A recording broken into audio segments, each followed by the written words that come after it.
Now, I would request CA Naveen Khandelwal, Vice President IMA, to conduct the business session second.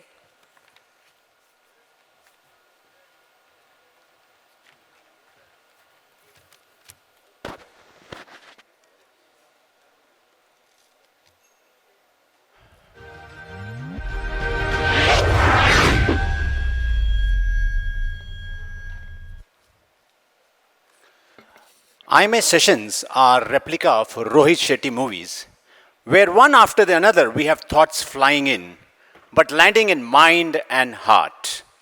And it really gives us a feeling that India has evolved over a period of time from Pushpa, I hate tears, to Pushpa, jhukega nahi. Well, from understanding being the best and leave the rest from Savji Bhai, we can recall a famous dialogue from the Diwar movie where one brother says that मेरे पास property है, मेरे पास पैसा है, मेरे पास बंगला है, तुम्हारे पास क्या है? And the reply comes, मेरे पास माँ है. To identify that Ma in the world of the stock market, which is going to remain with you in spite of all the ups and downs in life, here we have a session which will guide us and let us know सही time पर सही जगह होना, सही time पर सही बात करना एंड सही टाइम पर सही काम उठाना, उसको लक के साथ मार्केट अंडरस्टैंडिंग भी कहते हैं. वेल, नज़दीकी नुकसान देखने से पहले दूर का फायदा सोचना चाहिए. To understand that, let us welcome mister Nilesh Shah, MD Kotak Mahindra asset management, and may I request Mr. Rakesh Jain to escort our guest on the dais, please.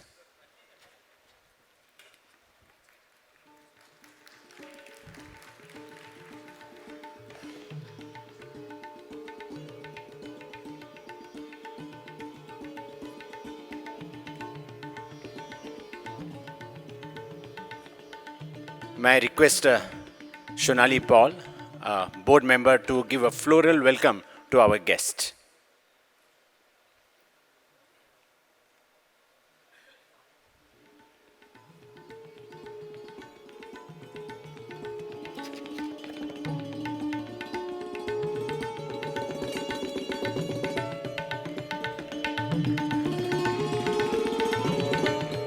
And may I have his introduction, please?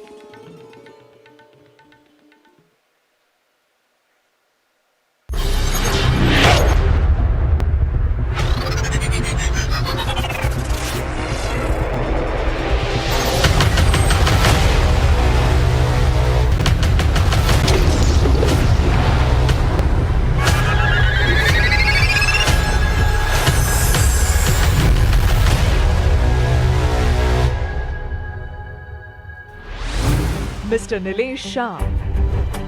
Nilesh Shah is the Group President and Managing Director of Kotak Mahindra Asset-Led Management Company.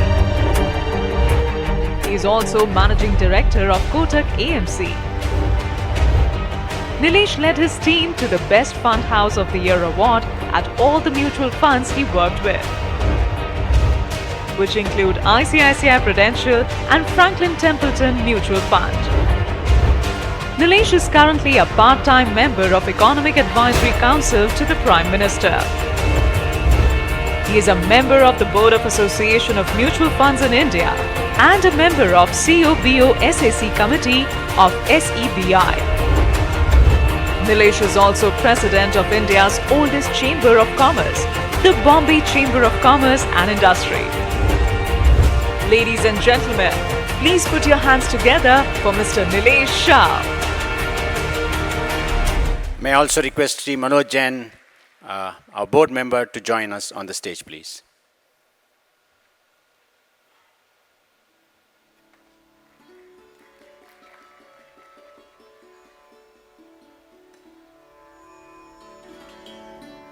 May I request Nilesh Shah ji to address the gathering, please.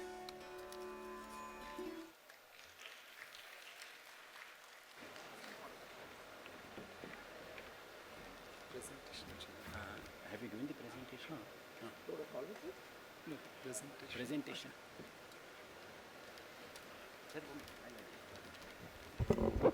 Hi, very good afternoon to you. मैं आपके और lunch के बीच में खड़ा हूँ and मैं उससे अवगत हूँ। एक गाना था जो मुझे काफ़ी पसंद है। भारत का रहने वाला हूँ, भारत की बात सुनाता हूँ। आपसे भी अपनी आज, कल और आने वाले कल की बात कहना चाहता हूँ। बहुतेक चीज़ तो आपको पता ही होगी, लेकिन फिर भी कोशिश है कि ये आपके जहन में उतर जाए, उस तरह से पेश कर सकूं।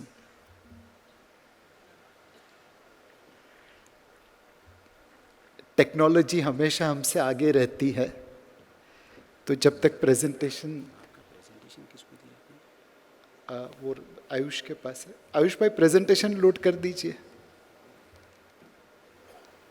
अगर हम अपना इतिहास देखें तो कभी रामजी भाई, सामजी भाई अमेरिका या यूरोप नहीं गए थे। चाहे क्रिस्टोफर कोलंबस हो, चाहे वास्को डी गामा हो, वही भारत आ रहे थे, क्योंकि भारत सोने की चिड़िया था।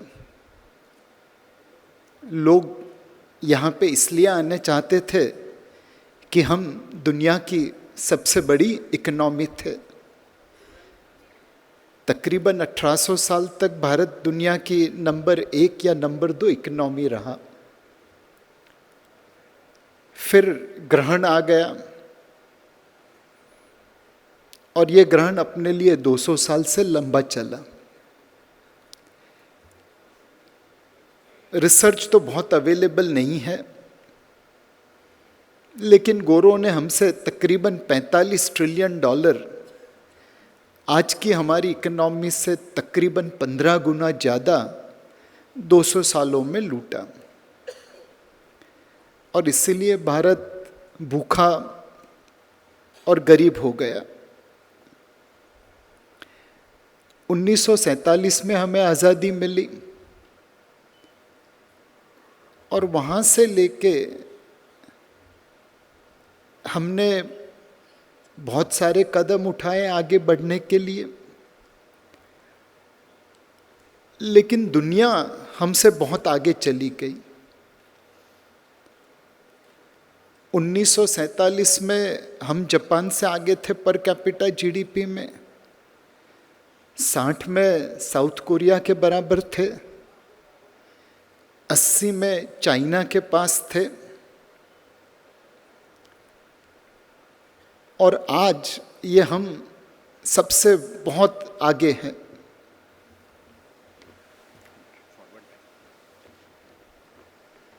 सो ये जो मैंने कहा था कि 1800 साल तक हम इतने रईस थे कि वास्को डी गामा इंडिया ढूंढने निकला था, रामजी भाई को तो यूरोप ढूंढने की कोई ज़रूरत नहीं थी। ग्रहण 200 साल का आ गया और उस ग्रहण के बाद भी हमने जो कदम उठाए वो उतने अच्छे नहीं उठे और हमसे दौड़ते दौड़ते आगे चले गए। 1960 से 2021 के बीच में हमने जितनी ग्रोथ हासिल की, उससे सारे देशों ने ज़्यादा ग्रोथ हासिल की। कुछ तो गलतियां हमने की थी जिससे हम उतने आगे नहीं पहुंच पाए जितने और लोग पहुंच गए। ये कौन सी ऐसी गलतियां थी और आज हम कहाँ पे हैं? आज की बात करें तो बिरबल की कहानी थी जो आप सभी को पता है। ऊपर एक लाइन थी, उसे छोटी करनी थी टच किए बगैर, तो नीचे बड़ी लाइन ड्रॉ कर दो, ऊपर वाली लाइन अपने आप छोटी हो जाती है। हम कहाँ पे हैं ये देखने के लिए ज़रूरी है कि दुनिया कहाँ पे है, और दुनिया की हालत तो इस बार काफ़ी खराब है। IMF कहता है कि 1/3 of the world reverse gear में चलने वाला है। दैट मीन्स पिछले साल के मुताबिक इस साल ग्रोथ विल बी नेगेटिव। कुछ हेडलाइंस है जो दिखाती है ये सिचुएशन दुनिया में कितनी खराब है। आप में से कितने लोगों ने अपना telephone bill, power bill due date पे भरा है?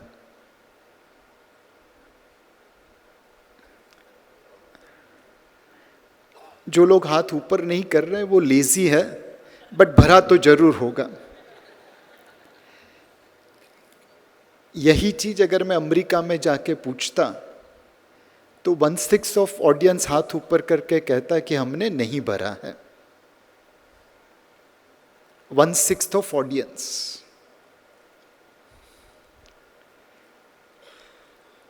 इंदौर के या भारत के कौन से न्यूज़पेपर में ऐसी एडवाइस लिखी गई है?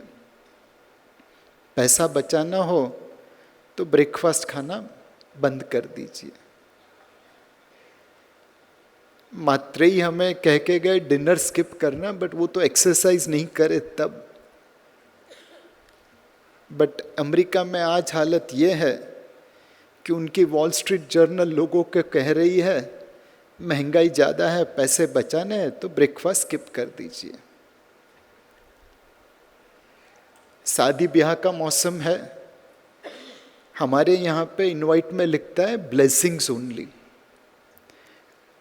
आप में से किसी ने ऐसा इनवाइट देखा है जहाँ पे लिखा हो आप आओ ना आओ कोई फर्क नहीं पड़ता, गिफ्ट जरूर भेज देना? किसी के पास नहीं आया। मैं अपनी माँ के साथ रहता हूँ, प्यार मोहब्बत की वजह से हम लोग अपने पेरेंट्स के साथ रहते हैं।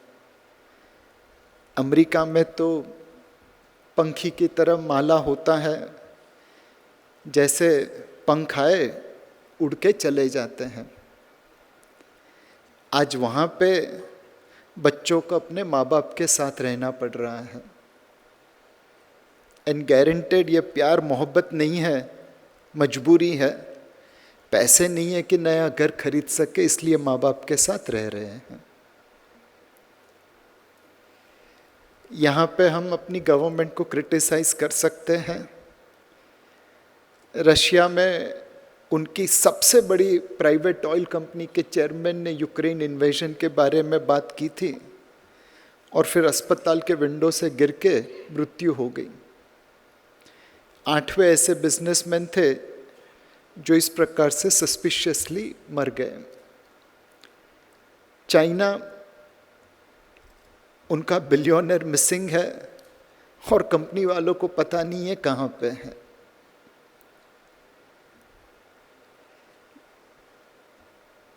जापान में एजिंग पॉपुलेशन है और एक जापानीज मूल के प्रोफेसर जो अमेरिका में काम कर रहे हैं वो कहते हैं आत्महत्या कर लो।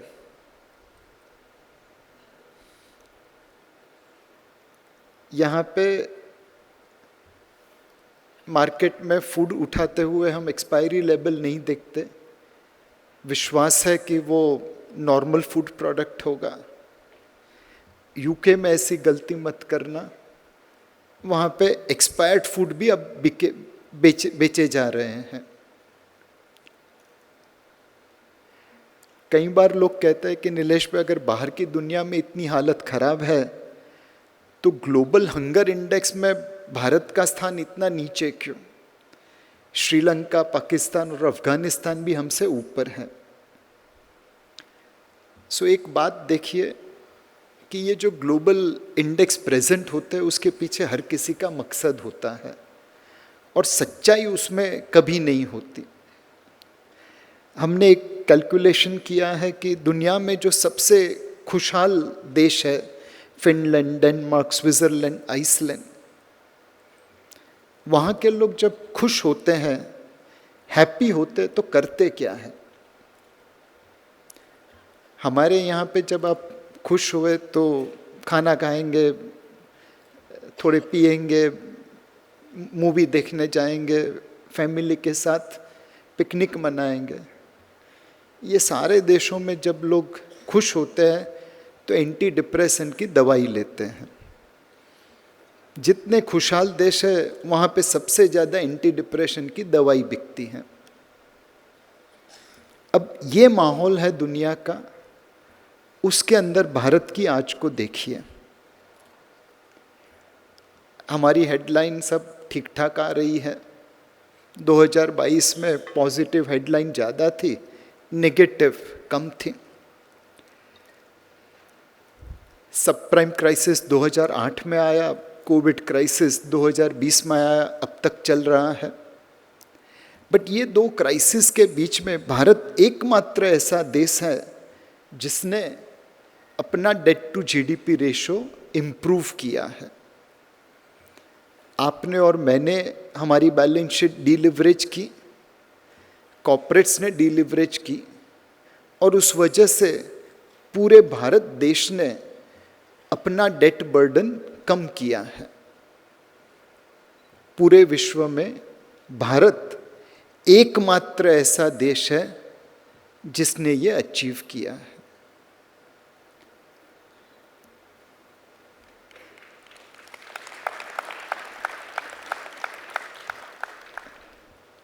हमारी कुंडली में राहु काल तब चालू होता है जब ऑयल के दाम $100 को क्रॉस करते हैं। 100-150 बिलियन डॉलर हमें ऑयल की आयात में लगाना पड़ता है। 2008 में जब ऑयल के दाम $100 को क्रॉस हुए तो हम साष्टांग दंडवत प्रणाम पे आ गए। उस समय हमारी इकोनॉमी ब्राजील और रशियन इकोनॉमी के 1/3 के बराबर थी, तो वो बोझ बहुत भारी पड़ा। 2022 में भी ऑयल $100 पे पहुंचा, लेकिन हमें घुटनों के बल गिरने की जरूरत नहीं पड़ी। बोझ जरूर लगा बट चलते रहे, बिकॉज आज हमारी इकोनॉमी ब्राजील और रशियन इकोनॉमी के बराबर हो गई है कंबाइंड बेसिस के ऊपर। भगवान से प्रार्थना करना अगले टाइम जब ऑयल $100 पे पहुंचे तो हम इनसे दुगने हो जाए, फिर बोझ एहसास ही नहीं दिलाएगा। कुछ समय पहले मैं यूएस गया था सीआईआई डेलीगेशन में, और फाइनेंस मिनिस्टर के पहले मुझे 5 मिनट मिले थे भारत की बात करने के लिए। तो मैं ये स्लाइड लेके गया था। 2014 में हम दुनिया की 10th लार्जेस्ट इकोनॉमी थे, आज 5th हुए हैं। आईएमएफ कहता है 28 में तीसरी बन जाओगे, हमें लगता है 30 में बनेंगे। एक अंग्रेज इंस्टीट्यूट है, उसको लगता है 32 में बनेंगे।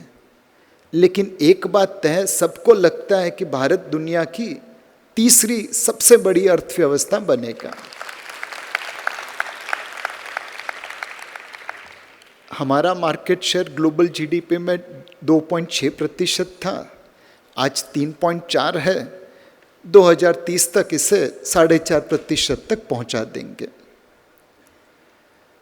दुनिया दूसरों को टोपी पहना के आगे बढ़ने में विश्वास करती है। हम अकेले एकमात्र ऐसे देश है जिसका एक्सपोर्ट शेयर जीडीपी शेयर से कम है। उसमें धीरे धीरे बढ़त कर रहे हैं, 2% से 2.2% पे पहुँचे। उम्मीद है कि हम भी दुनिया को टोपी पहनाना सीख जाएंगे, अच्छी वाली टोपी पहनाएंगे। जब दुनिया को निवेश करना होता था 2014 में, हमें $2 देते थे, आज $7 दे रहे हैं। उम्मीद है 2030 में $10 देंगे। हमसे जो पैसा लूट के गए थे वही यहाँ पे निवेश कर दे। पहले हम दुनिया की 7th लार्जेस्ट ऑटोमोबाइल मार्केट थे, आज 3rd लार्जेस्ट हो गए हैं। और ऐसे ही चलता रहा तो कुछ सालों में दुनिया की 2nd लार्जेस्ट ऑटोमोबाइल मार्केट बन सकते हैं। स्टील में 4 नंबर पे थे, 2 नंबर पे आ गए। मोबाइल फ़ोन में 12 नंबर पे थे, दूसरे नंबर पे पहुँचे। थोड़ी और मेहनत करेंगे तो दुनिया के सबसे बड़े मोबाइल हैंडसेट मैन्युफैक्चरर बन जाएंगे। कोई भी इंडिकेशन देख लो, उस सारे इंडिकेटर्स में भारत ने आगे कदम बढ़ाए हैं। कई बार ये डेटा मैनिपुलेट होता है, बट मैनिपुलेशन करने के बावजूद भी भारत की प्रगति को कोई रोक नहीं पा रहा है। ये हमारी आज है। बट जैसा मैंने पहले बताया, हम तो चल ही रहे हैं, दूसरे देश दौड़ रहे हैं। हम चलते चलते कब दौड़ना चालू करेंगे और किस बाधाओं पे ध्यान रखना चाहिए? पहला, भारत एक देश नहीं, एक महाखंड है। इस देश में गोवा जैसा राज्य है जिसका पॉपुलेशन एस्टोनिया के बराबर है, और यूपी जैसा राज्य है जिसका पॉपुलेशन ब्राज़ील के बराबर है। भारत के अंदर ब्राज़ील से लेके एस्टोनिया तक सारे देश आ जाते हैं। पर कैपिटा इनकम में देखें तो बिहार हमारा इथियोपिया के बराबर है, दिल्ली इंडोनेशिया के बराबर, और गोवा पैरागुए के बराबर। कुछ राज्य गरीब है, कुछ राज्य मिडिल इनकम है। इस महाभारत को चलाने के लिए लीडरशिप बहुत अच्छी चाहिए। गांधी जी कह के गए थे, बी इंडियन बाई इंडियन। हमने सोचा अब तो वो चले गए तो उनका क्यों सुने। हम जितनी खरीदारी बाहर के देशों के प्रोडक्ट की करते हैं, उतनी अपने देश की करने में हिचकिचाते हैं।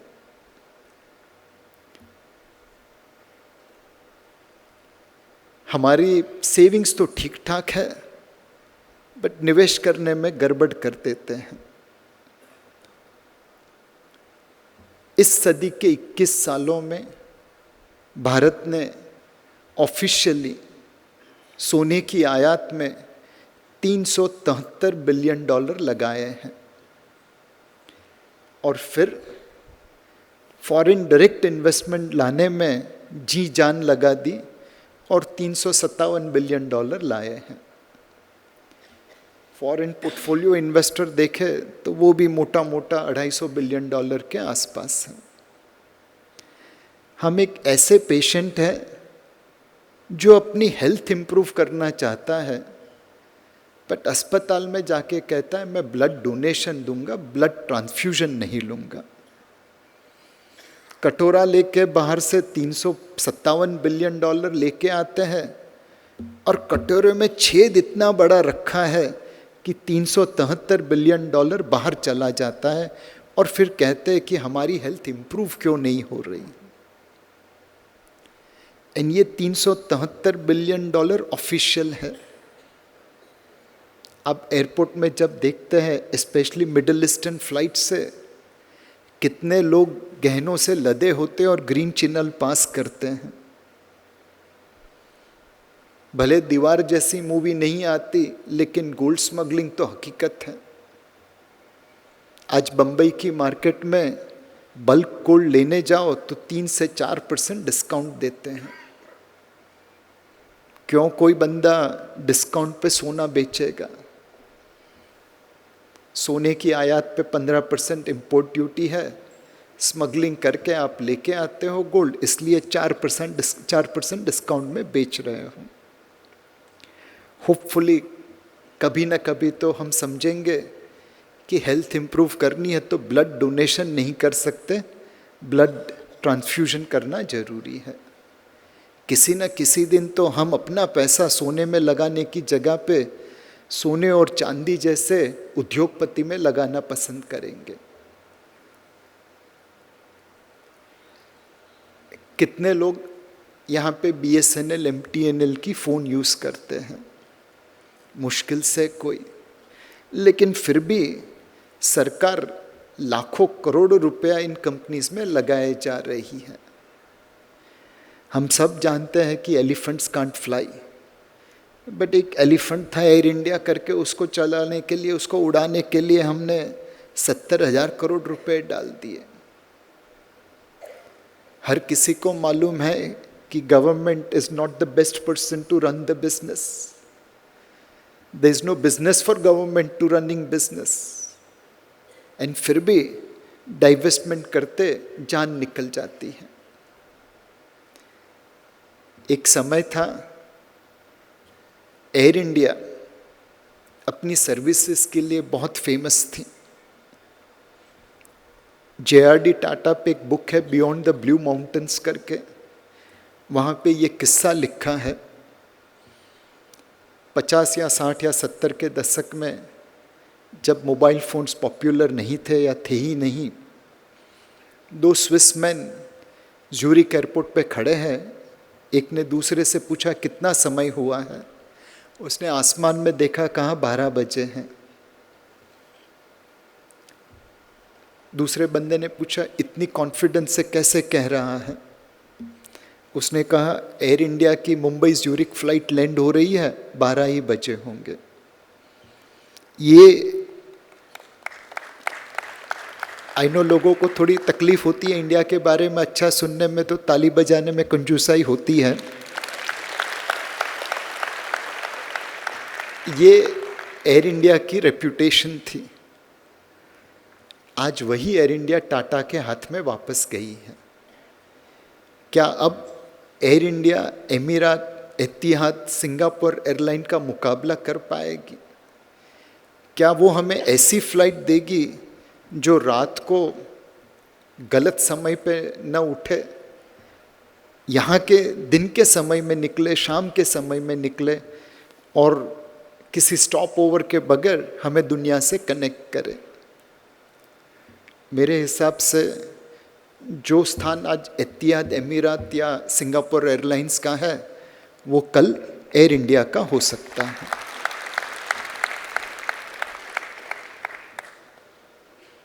अब आने वाले कल की बात करें, आज तो ठीक ठाक किया है, गुजरा हुआ कल काफ़ी परेशानी वाला रहा, बट यहाँ पे कुछ ऐसे काम किए जो हमें आने वाले कल के लिए विश्वास दिलाता है। सबसे बड़ा जो ट्रांसफॉर्मेशन हो रहा है हिंदुस्तान में, रिलेशनशिप बेस्ड इकोनॉमी से हम रूल बेस्ड इकोनॉमी की तरफ जा रहे हैं। जर्नी है, मंजिल पे पहुँचे नहीं है, but the transition has begin. In some sense कल का भारत ऐसा था, ये तेलंगाना में बंसीला पेट स्टेप वेल करके है, गंदा, धरोहर अच्छी थी बट मेंटेनेंस खराब था। और आने वाले कल का भारत ऐसा बन सकता है अगर हम लोग काम करें, मेहनत करें। यही चीज़ इंदौर के बारे में कह सकते हैं। आज भारत की नंबर 1 स्वच्छ सिटी है। होपफुली कल का भारत आज के इंदौर को फॉलो कर लेगा।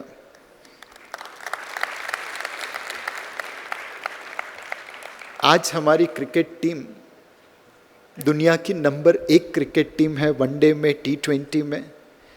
टेस्ट मैच में ICC की गलती की वजह से कुछ समय के लिए नंबर 1 बने थे, बट ये दूसरा टेस्ट मैच का रिजल्ट आने दो, हम वहाँ पे भी नंबर 1 विदाउट गलती पहुँच जाएंगे। टेस्ट में, वनडे में, T20 में हम नंबर 1 इसलिए बने बिकॉज हमारे प्लेयर्स सूर्य कुमार यादव, बुमराह, रोहित शर्मा नंबर 1 बन रहे हैं। कुछ वही चीज़ भारत में हो रही है। 6 out of top 10 fastest growing cities of the world last year were in India. Bombay, Delhi, Kolkata, Chennai, Bangalore and Hyderabad. And ये मेरा अनुमान है कि 3 सिटी, अहमदाबाद, सूरत, जयपुर, ये जितना काम करते उतना दिखाते, तो 9 out of top 10 fastest growing cities of the world would have been in India. It is quite likely इस साल 10 out of 10 fastest growing cities of the world will be in India.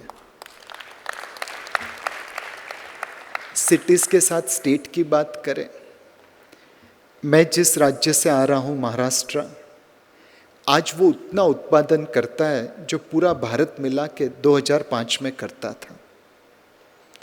सिर्फ 16 सालों में हम महाराष्ट्रियंस वहाँ पे पहुँचे जहाँ पे कल का भारत खड़ा था, जिसमें महाराष्ट्रियंस भी थे। आज यूपी और उत्तराखंड अलग अलग हैं। 2001 में वो दोनों कंबाइन थे।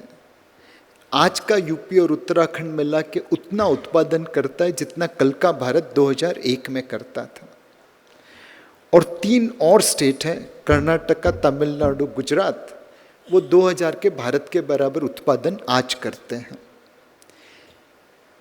क्या आपको लगता है कि ये 5 स्टेट आने वाले 15 से 20 सालों में वहाँ पहुँचेंगे जहाँ पे आज का भारत खड़ा है? अगर ये हो गया तो ये 5 स्टेट मिला के $18.5 ट्रिलियन की जीडीपी खड़ा कर देंगे। बाकी स्टेट थोड़ी पीछे रहने वाले हैं। मेरी सिटीज़ अच्छा कर रहे हैं, मेरा स्टेट इतना अच्छा कर रहे हैं कि वो कल के भारत को आज पहुंच रहे हैं। सिटीज़ अच्छा करे, स्टेट अच्छा करे, फिर एक और रह जाता है कंपनीज। अमूल का नाम आप सबने सुना होगा। यह भारत की सबसे बड़ी एफएमसीजी कंपनी है। 61,000 करोड़ का उनका टर्नओवर है। उन्होंने निशाना ताका है कि 2047 में वो दुनिया की सबसे बड़ी एफएमसीजी कंपनी बनेंगे, 18 लाख करोड़ का टर्नओवर करेंगे। कोई लिस्टेड कंपनी ऐसा बात करती तो हम सोचते कि ये लंबी फेंक रहा है मार्केट कैप बढ़ाने के लिए, बट ये तो अनलिस्टेड कंपनी है। 1970 में भारत मिल्क की आयात करता था। उस समय हमारा मिल्क प्रोडक्शन यूरोप के मिल्क प्रोडक्शन के 16% था। अमूल ने आके ऐसा जादू किया, आज भारत का milk production European milk production से 150% ज़्यादा है। जो कोऑपरेटिव सोसाइटी भारत को 16 से 150% लेके जा सकती है, वो लोकल नंबर 1 से ग्लोबल नंबर 1 क्यों नहीं बन सकती? एक और बात, अमूल जब 100 रुपया कमाता है, 85 रुपया अपने मेंबर्स को देता है, बिकॉज ये कोऑपरेटिव सोसाइटी है। दूसरा next best European cooperative society 100 रुपया कमाती है, 45 रुपये अपने मेंबर को देता है। दूर दूर तक पूरे विश्व में ऐसी कोई कोऑपरेटिव सोसाइटी नहीं जो अमूल से कंपटीशन कर सके। अब ये सोचिए कि अगर कंपनीज अच्छा करेगी, राज्य अच्छा करेंगे, सिटीज अच्छा करेगी, तो क्या देश अच्छा नहीं करेगा? हमारी क्रिकेट टीम आज नंबर 1 है बिकॉज यहाँ पे प्लेयर इंडिया की जगह पे भारत से भी आ रहे हैं। 50, 60, 70, 80 के दशक की टीम को आप Shivaji park Gymkhana cricket team कह सकते थे, बिकॉज गावस्कर, वेंगसरकर, वाडेगर, उमरीगर ये सारे के सारे वहीं खेल के आते थे। फिर अलग अलग जगह से लोग आने लगे। इंडिया और भारत के मिश्रण ने विश्व में क्रिकेट टीम को अव्वल नंबर बना दिया। बिजनेस में भी वैसा हो रहा है। आज टाटा, बिरला, अंबानी, अडानी ही देश चलाए, मार्केट कैप खड़ा करे, कंपनी बनाए, वैसा नहीं है। अलग अलग शहरों से अलग अलग प्रकार के उद्योगपति, बिजनेसमैन आ रहे हैं। शेयर बाजार गुजराती मारवाड़ी का धंधा कहलाते थे। नितिन कामत, निखिल कामत ने बेंगलोर में रह के भारत की सबसे बड़ी ब्रोकरेज कंपनी खड़ी कर दी। यहाँ पे सावजी पाई की जगह पे गोविंद भाई धोलकिया का फोटो है, बट वो भी यहाँ पे हो सकते थे। बिजनेस में भी इंडिया और भारत एक हो रहे हैं, तो क्या वो विश्व में भारत को अव्वल नंबर का दर्जा नहीं दे सकते? पहले हम ट्रेन से इंपोर्ट करते थे, पहले इंजन से इंपोर्ट करते थे। आज ट्रेन बनाते हैं और ऐसी बनाते हैं कि पूरे विश्व में एक्सपोर्ट कर सकें। आप सभी ने ये मूवीज़ देखी होगी। उस समय की मूवीज़ में विलन हमेशा फूड की ब्लैक मार्केटिंग करता था और हीरो हीरोइन गाना गाती थी, महंगाई मार गई। लास्ट कौन सी मूवी आपने ऐसी देखी है जहां पे विलन ब्लैक मार्केटिंग का काम करता था? आजकल विलन टेररिस्ट होते हैं, पॉलिटिशियन होते हैं, पुलिस अफसर होते हैं, लेकिन फूड की ब्लैक मार्केटिंग वाले तो सब भाग गए। महंगाई आज भारत में जरूर ऊपर है, आरबीआई की कंफर्ट लेवल से ऊपर है, लेकिन 75 साल के इतिहास में ये पहली बार ऐसा हो रहा है कि 16 महीनों से भारत की महंगाई अमेरिकन महंगाई से कम रही है। मेरी बीवी भी कंप्लेन करती है कि नीलेश महंगाई ज़्यादा है। मैं उसे सिर्फ इतना कहता हूँ, देख पारुल, अपने जो कज़िन ब्रदर्स न्यू जर्सी में, न्यूयॉर्क में रह रहे हैं, उनकी महंगाई हमसे ज़्यादा है। उनका दुख देख ले, अपना दुख वैसे ही कम हो जाएगा। एंड ये महंगाई वैसे ही कम नहीं हुई है। सरकार इंफ्रास्ट्रक्चर बना रही है, ईज़ ऑफ डूइंग बिजनेस बढ़ा रही है, मार्केट को सपोर्ट कर रही है, और साथ साथ उसने आरबीआई को मैंडेट दिया है कि आप महंगाई को काबू में रखिए। आरबीआई बड़ी कुशलता से लिक्विडिटी, ट्रांसमिशन और प्राइस तीनों को मैनेज कर रहा है।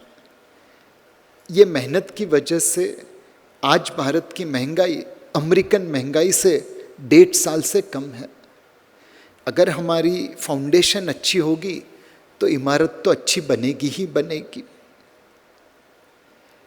एक समय था हमने अपना सोना गिरवी रखा था बाहर के देशों से पैसा उधार लेने के लिए। आज भारत में दुनिया का 5वां सर्वाधिक फॉरेन एक्सचेंज रिजर्व्स है, और उसमें थोड़ा ऊपर ध्यान रखिए, जो तीसरे नंबर का देश है वहाँ पे भी भारतीयों का काफ़ी फॉरेन एक्सचेंज पड़ा है। जिस दिन वो पैसा भारत में आ गया, हम तीसरे नंबर पे होंगे और स्विट्जरलैंड तो टॉप 10 में भी नहीं रहेगा। हम हमेशा देखते थे कि बाकी देशों में भारत से आगे बहुत सारी सुविधा है।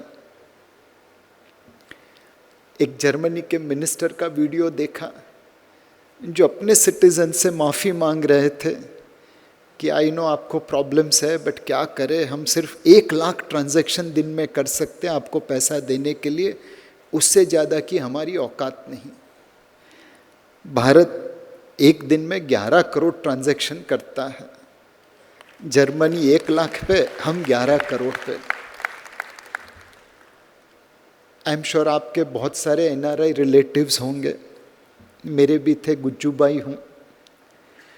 और बचपन में यही एनआरआई रिलेटिव जब आते थे दिसंबर में छुट्टियाँ मनाने, तो मुझे चॉकलेट मिलती थी, परफ्यूम मिलता था, शैम्पू मिलता था, बट उन चीज़ों के लिए कीमत चुकानी पड़ती थी। हमेशा ताने सुनता था, तुम्हारे इंडिया में वैसा, हमारे अमेरिका में ऐसा, तुम्हारे भारत में ऐसा, हमारे इंग्लैंड में वैसा। अब चॉकलेट चाहिए थी, परफ्यूम चाहिए था, तो ये ताने सुनना जरूरी था। 25 साल की कसर मैंने पिछले 2 सालों में पूरी कर दी।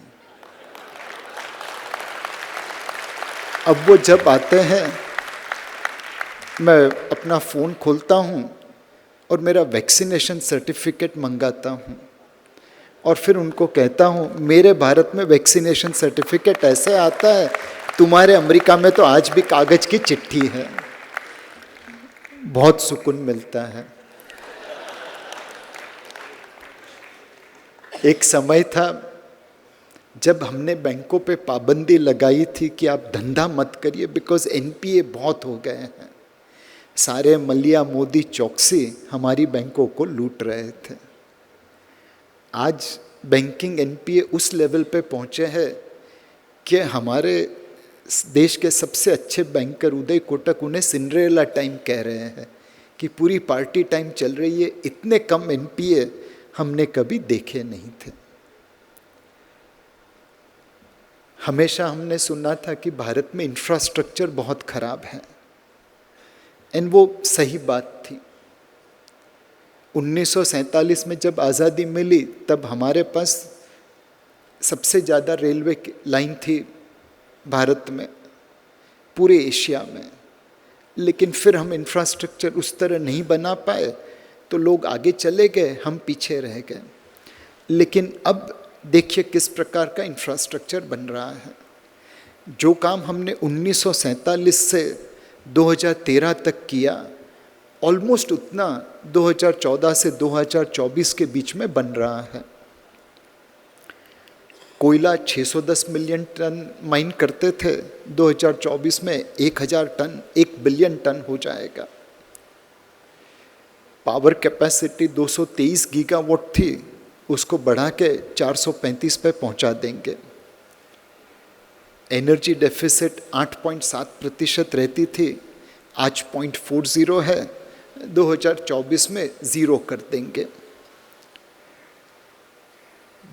20-21 हज़ार किलोमीटर की रेलवे लाइन इलेक्ट्रीफाइड थी, आज ऑलरेडी 51,000 पे पहुँचे हैं। 2024 तक 55,000 किलोमीटर की रेलवे लाइन इलेक्ट्रीफाइड हो जाएगी।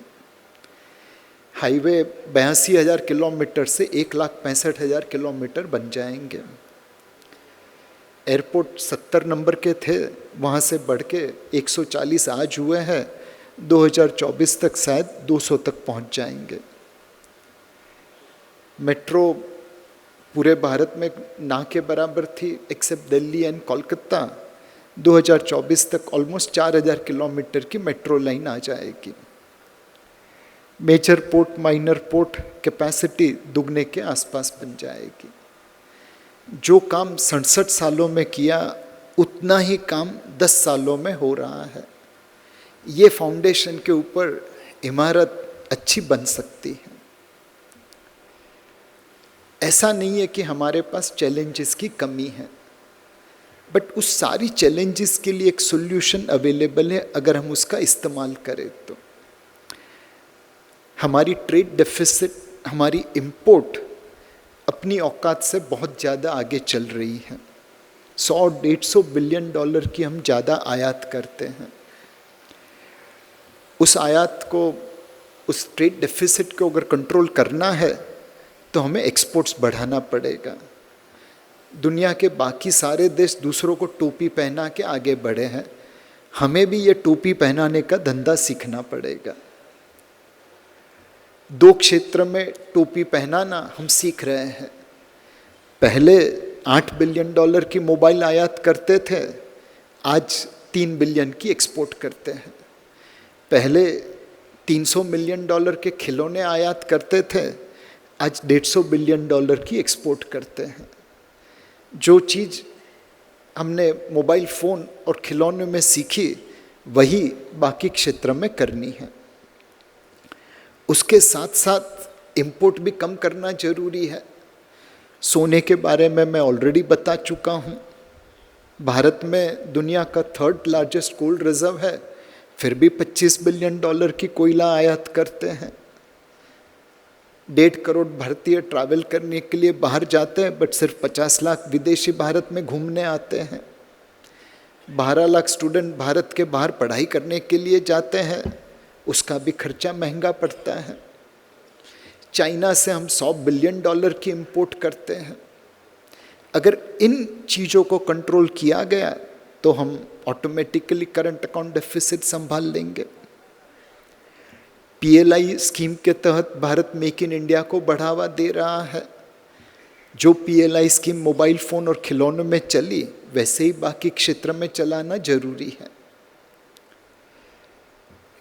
Bottom end of the pyramid consumption has been impacted. आपका और मेरा कंजम्पशन पैटर्न चेंज नहीं हुआ, लेकिन हमारे ड्राइवर, मेड, प्यून, अकाउंटेंट, उनका कंजम्पशन पैटर्न महंगाई की वजह से इम्पैक्टेड है। कैसे हम उनको सपोर्ट कर सके ताकि वह भी भारत की ग्रोथ स्टोरी में हिस्सेदार बन सके।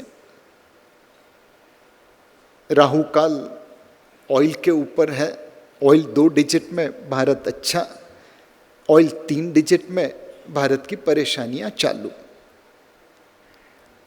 एक चीज जो इस बजट में बहुत अच्छी हुई है वो ग्रीन हाइड्रोजन को बढ़ावा देने के लिए सरकार ने 20,000 करोड़ रुपए का आगमन किया है।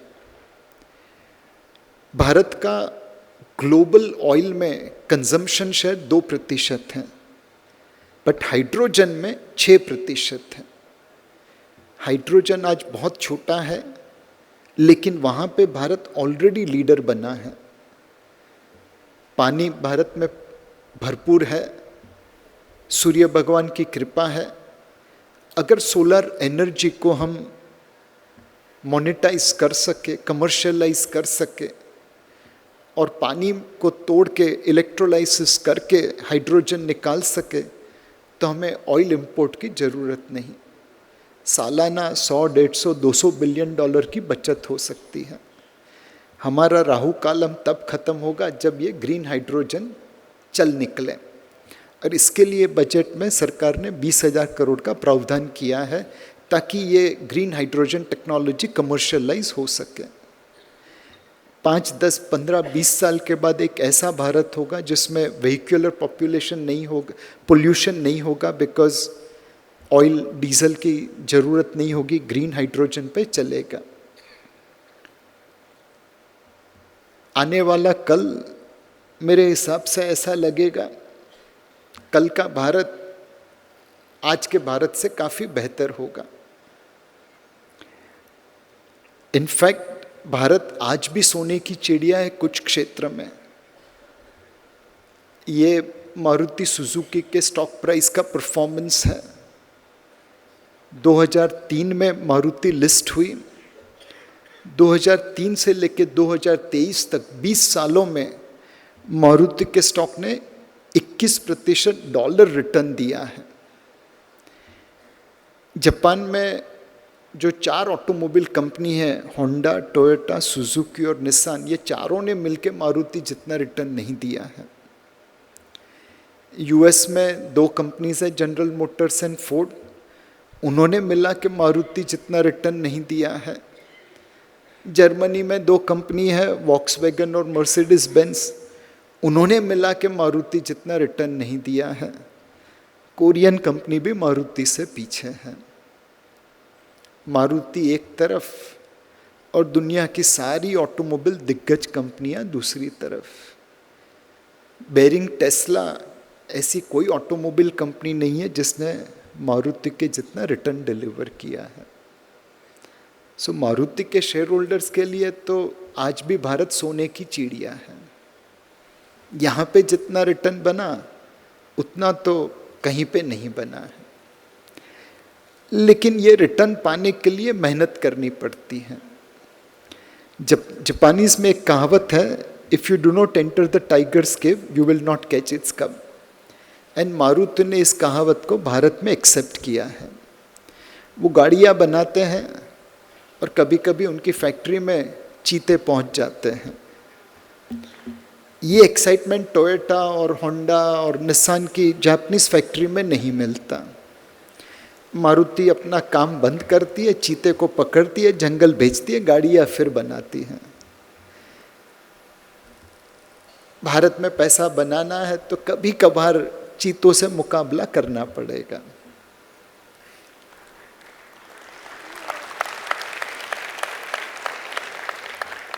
What will be the risk to our story?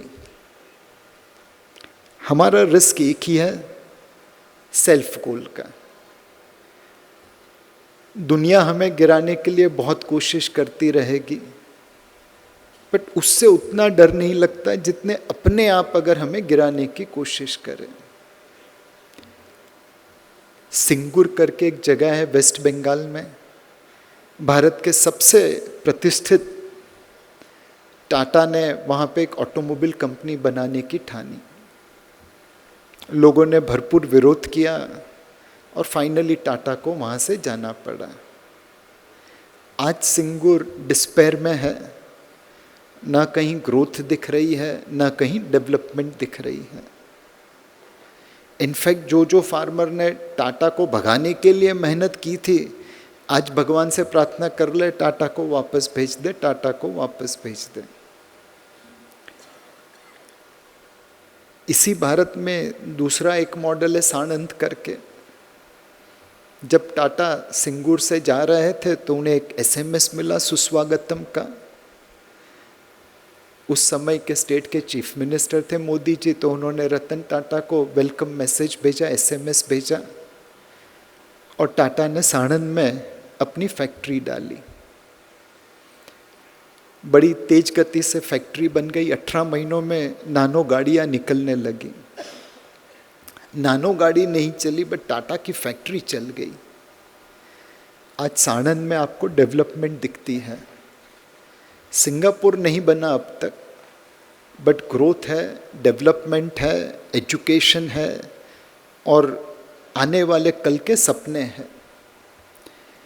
अगर भारत सिंगूर जैसा सेल्फ गोल करता रहा तो आने वाला कल आज से बेहतर नहीं होगा। और भारत अगर साणंद मॉडल अपना ले तो आने वाले कल को बेहतर करते हुए कोई रोक नहीं पाएगा। जैसा मैंने कहा, भारत की बात कहता हूँ। I hope all of you have enjoyed this. Stay invested on India growth story, you won't regret it. Thank you.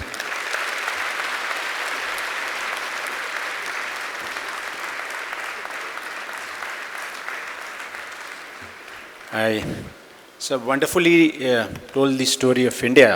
I think if you narrate this story of India in the US market, probably the people of US will never realize that what is the marketing of India, or it's only a fact-telling story about India.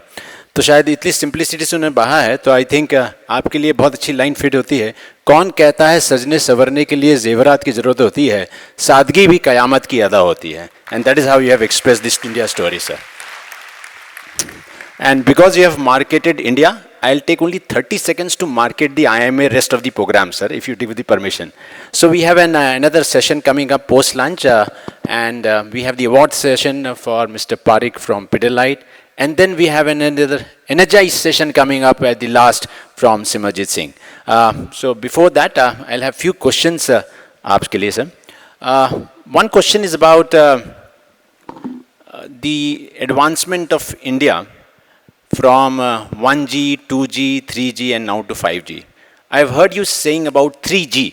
If you can elaborate on that 3G and then how India can add another G so that everybody is focused on that 3G and 4G, sir, please. Sure. So आज भारत की equity market का valuation दुनिया से बहुत ऊपर है। ये हमारे ऊपर एक दायित्व डालता है।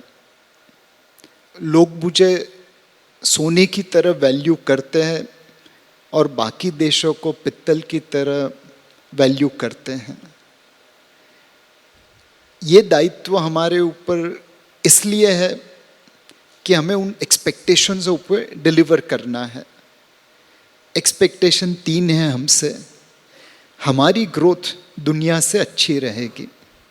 सो my corporate India has to deliver better earnings growth than rest of the world. Second, हमारी गवर्नेंस गांव से अच्छी रहेगी। बहुत जगह पे प्रमोटर्स माइनॉरिटी शेयर होल्डर्स को ग्रांटेड लेते हैं। हम वो रास्ता इख्तियार नहीं कर सकते। हमें सारे शेयर होल्डर्स को एक साथ लेके चलना है, उनका गैर लाभ नहीं उठाना है। तीसरा, हमारी जो ग्रोथ है वो ग्रीन रहेगी। आज दुनिया में ग्लोबल वार्मिंग है, एनवायरनमेंट के प्रति बहुत सारे रिस्क है। हमें लीडरशिप लेनी पड़ेगी as the most populous nation on the earth to ensure that we are protecting environment. So we need 3G on delivery side, growth, governance and green. ये 3G डिलीवर किए तो ऑटोमेटिकली हमें सोने की वैल्यूएशन मिलती रहेगी और बाकी लोगों को पित्तल की वैल्यूएशन मिलती रहेगी। Thank you for that wonderful insight on the 3G. May I request Manoj Jain ji please to raise thank you some Nilesh question. भाई, मैंने in person first time hearing you. आपने बहुत सुंदर तरीके से और बहुत सिंपल तरीके से, सबसे अच्छी चीज़ कि आपने हिंदी में लोगों को संबोधित किया है, तो यहाँ ऑलमोस्ट 100% ऑडियंस आपकी बात को समझ ही होगी। और मैं टोटली एग्री करता हूँ जो आपने स्लिप का एग्जांपल दिया, वैक्सीनेशन स्लिप का। एक एग्जांपल मैं भी देता हूँ। मेरा बेटा बाहर है, मैं यहाँ से पैसे उसको भेजता हूँ, उसको इंस्टेंट मिल जाते हैं, लेकिन उसको अपने एक अकाउंट से दूसरे अकाउंट में विद इन यूएस ट्रांसफ़र करने में 2 दिन लग जाते हैं। तो हमारा banking system is far far ahead, far superior, so that's there. मेरा क्वेश्चन है आपसे सर, आपने ऑलमोस्ट सारे टॉपिक्स पे बात की।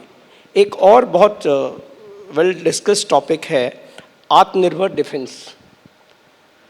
एंड अभी रिसेंटली एरोस्पेस और एरो बैंगलोर में जो शो हुआ है, और it's continuously happening and lot of work is happening and lot of money we are currently spending, you know, by buying our defense equipment and all that. So what's your take on this particular sector and the initiative by government of India? If you can just throw some light. So India दुनिया का सबसे बड़ा defence item importer था। आज की तारीख में भी हमारे बहुत सारे इक्विपमेंट बाहर के देशों से इंपोर्ट हुए हैं। कुछ कारण की वजह से हमें ऐसा करना पड़ रहा है।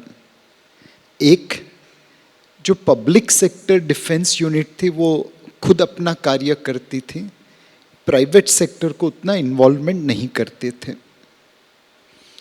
सेकंड, डिफेंस में प्रोसेसेस बहुत लंबी थी और उस वजह से कई बार डिसीजन मेकिंग इतनी लंबी हो जाती थी कि मुश्किल पड़ जाती थी। तीसरा, एक एनालिस्ट की बात कर रहा हूँ, कितना सच कितना झूठ पता नहीं, बट कई बार एक्सपेक्टेशन ऐसी थी कि ऐसी आइटम बनाओ जो हाथी की तरह स्ट्रॉन्ग हो, जो घोड़े की तरह दौड़ सके, जो जिराफ की तरह लंबी हो और जो व्हेल की तरह पानी में दौड़ सके। अब भगवान ने भी ऐसी आइटम नहीं बनाई है, बट एक्सपेक्टेशन थी कि हमारी डिफेंस कंपनी बना देगी। तो इन सारी चीज़ों की वजह से डिफेंस में हम उतने आत्मनिर्भर नहीं हो पाए जितना होना चाहिए। अब धीरे धीरे बदलाव आ रहा है। प्रोसेसेस, अगर आप लोकल आइटम खरीद रहे हैं तो कम हो गई है। एक किस्सा कहना चाहूँगा हमारे म्यूचुअल फंड कम्युनिटी का। कानपुर लेदर सिटी है, वहाँ पे मैं गया था तो एक म्यूचुअल फंड डिस्ट्रीब्यूटर ने ये किस्सा बताया कि वहाँ की एक कंपनी है जो all terrain all weather shoes बनाती थी और दुनिया भर के कमांडो को सप्लाई करती थी, बट भारत में नहीं बेचती थी। और कई बार ऐसा होता था कि उनके शूज़ बाहर जाके फिर इंपोर्ट होते थे। अब वो क्यों भारत में सप्लाई नहीं करते थे, आप लोग समझदार हैं, समझ सकते हैं। फिर सरकार बदली तो डिफेंस मिनिस्टर का ही फ़ोन आ गया कि भैया आप ये शूज़ बनाते, हमें ज़रूरत है, आप दीजिए। इन्होंने कहा कि सर मैं खुश हूँ अपने धंधे से, मुझे ये सब दुविधा में मत डालिए। इस डिफेंस मिनिस्टर ने कहा कि ये मेरा मोबाइल नंबर है, ये मेरा ईमेल आईडी है, ये मेरा असिस्टेंट का मोबाइल नंबर है, ये मेरा ईमेल आईडी है, ऑर्डर मैं दूंगा, पेमेंट की गारंटी मेरी, और अगर आप एक एसएमएस कर दो, व्हाट्सएप कर दो और मैंने पेमेंट नहीं किया तो आपका जूता मेरा सर। जब डिफेंस मिनिस्टर ने खुद ने ये रिक्वेस्ट की तो इस बंदे ने शूज़ सप्लाई किए। जो शूज़ 100 रुपये में मिलते थे वो उसने 10 रुपये में सप्लाई किए और बड़ी गौरव से सप्लाई किए। तो जब इस तरह से बदलाव आता है तो ऑब्वियसली डिफेंस इंडस्ट्री ग्रो करेगी. लेट्स होप एंड प्रे कि this continues. So what's your take for the next, say by 2047, where you see Atmanirbhar Defense in India? So lot will depend upon how we execute things. Today we don't make jet engines. It's one of the most guarded technology in the world. Now you can't create air force without jet engines. Second, the defense spectrum itself is changing. Who would have thought that mighty Russia will be stopped by Ukraine? ये तो David और Goliath की लड़ाई है, and Russia को stop कर दिया है.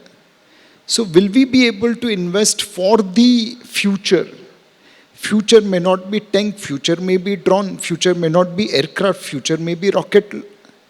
So if we can keep pace with the future, where we can leverage public and private partnership together, where we can encourage our private companies through simpler processes, I think we'll become self-independent in defense. But we have to ensure that we work on all those things together. Okay, thank you.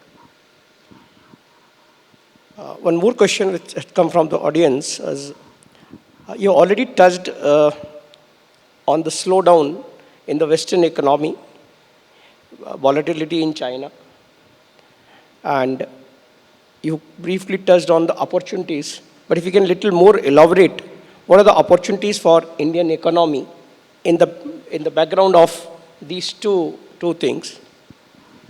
So, see, opportunities for entrepreneur. Like Maruti Suzuki, 1980 they came, and today they have delivered return which is unparalleled in the automobile world. हमारे में कहावत है, बाप से बेटा सवाया. Real life में और मारुति ने वो दिखा दिया. सुजुकी पूरी दुनिया में जितनी गाड़ियां बेचता है उससे ज़्यादा गाड़ी मारुति इंडिया में बेचता है.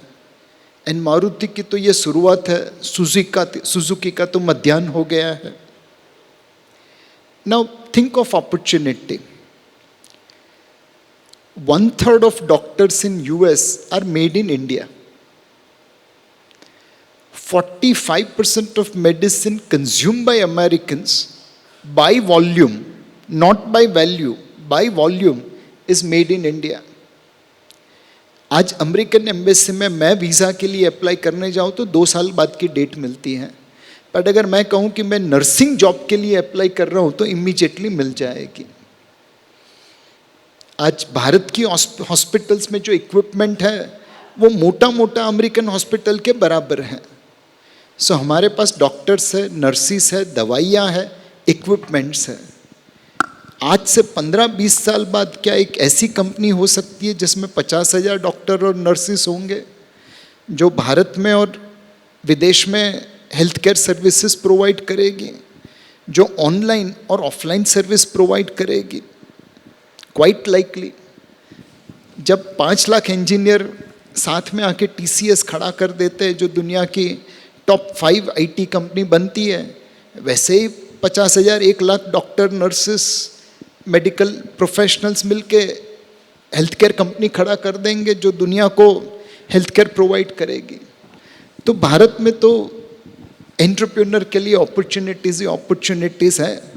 या बीच में कभी एक लेपर्ड आ जाएगा तो उसको पकड़ के ट्रंक्विलाइज करके जंगल भेजना पड़ेगा. Thank you very much Nilesh भाई. आपने इतने सिंपल और सरल तरीके से इंडिया कल, आज और कल समझाया. आई वॉज ऑल्सो थिंकिंग कि लंच के बीच में ये सेशन है, but I can just vouch not a single person has left the room while you are talking. इसके पहले के स्पीकर्स के तो इंस्ट्रक्शन थे कि गेट बंद कर दिए जाए, so then you know, but everybody was listening and I could see. So please Manoj भाई, मेरी एक ही इंस्ट्रक्शन है, एक ही शर्त है, ये सबके पास से SIP के चेक लेके कोटक म्यूचुअल फंड में निवेश करा देना. I think I can just tell you, his mutual fund, I am life insurance. So I can say, please give it to the life insurance, not to the mutual fund. And sir, as IMA as a body, we are the brokers for both of them. So, Very beautifully, the organizers has put it me. so thank you, sir, and we assure you, in the next time when you come to Indore and deliver a session, in the top 10 cities which you have mentioned of the world, Indore will be one of them. That is the assurance from the Indore crowd, sir. And from the macro analysis point of view, you have given a wonderful insight. Next time, just give us a micro analysis and include how Jirawan and Poa can make a difference to the city, sir. Right? That's very important. So thank you, and may I invite Vaibhav Jain from Eagle Seas to present a memento to our guest.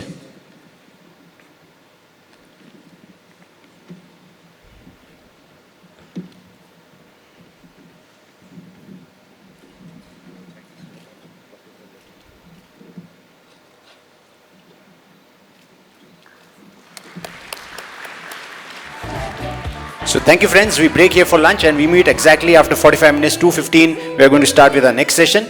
And remember, we have an award giving session to Mr. Parik and then Mr. Nikhil Malhotra. And before that, Jagwans, our IMA Secretariat head, will announce something. Please.